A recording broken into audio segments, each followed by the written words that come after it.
suis un robot humanoïde créé par Aldébaran. Je suis un système très complexe qui associe électronique, mécanique et informatique. J'ai été créé pour interagir avec les humains et améliorer leur quotidien. On ne cherche pas, nous chercheurs en tout cas, on ne cherche pas à reproduire un humain. C'est pas le golem, on n'est pas dans ce mythe de reproduire les fonctionnalités d'un humain. On cherche à faire certaines fonctionnalités utiles pour les humains. Là, c'est séparé ? Oui. En gros, le marron, ça commence à devenir bleu.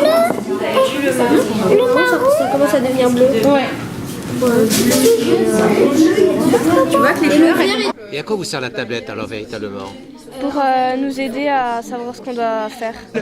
Un protocole sous forme de vidéo, ça a un tout autre sens. Ça a un autre sens. Là aussi, les élèves peuvent revenir en arrière. On n'a pas compris, on revient. Donc, on s'adapte à l'élève et l'élève a une meilleure confiance en lui parce que il n'a pas l'impression d'être perdu dans un flot de connaissances. Il s'approprie les connaissances à son rythme. Et donc là, on est vraiment dans une école, j'allais dire, inclusive, une école pour tous. Tout ce qu'on fait aujourd'hui, à la fin, on devra le faire, mais comme film. À quoi vous a servi le QR code là maintenant ? À faire un exercice. Ça nous a redirigé vers une page internet. Ça évite d'avoir à taper l'URL. On doit écouter une vidéo et après compléter le texte.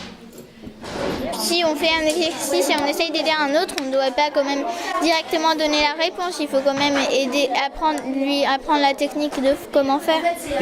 Est-ce que tu arrives de faire des erreurs ? Bien sûr, oui. Et alors ? Comme dit Nelson Mandela, je ne perds jamais, soit je gagne, soit j'apprends. Qu'est-ce que vous faites là en ce moment ? Là, vu que j'arrive pas à traverser un passage, je regarde la vidéo pour voir la technique pour traverser.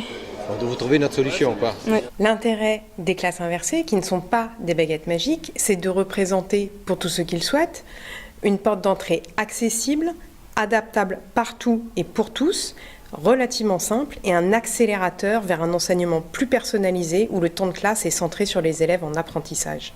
Mais c'est vrai que c'est beaucoup plus agréable de pouvoir partager, on n'est plus chacun dans notre coin à écouter bêtement en cours et avoir le document écrit, on l'apprend et on le redit au contrôle.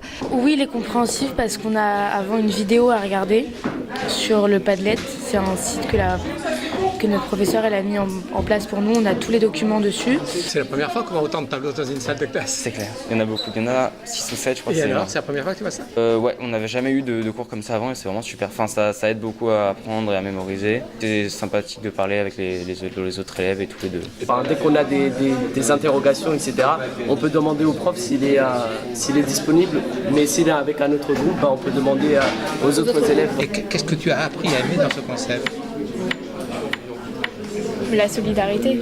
Ce que je me propose de faire, c'est de transformer l'Académie de Dijon en académie apprenante, c'est-à-dire, pour reprendre la définition qu'en donne François Tadei, qui est très simple, le fait que quand quelqu'un veut démarrer un projet, il ne parte pas de rien, mais il puisse partir des acquis de ceux qui ont déjà travaillé dans le même domaine. Collectif.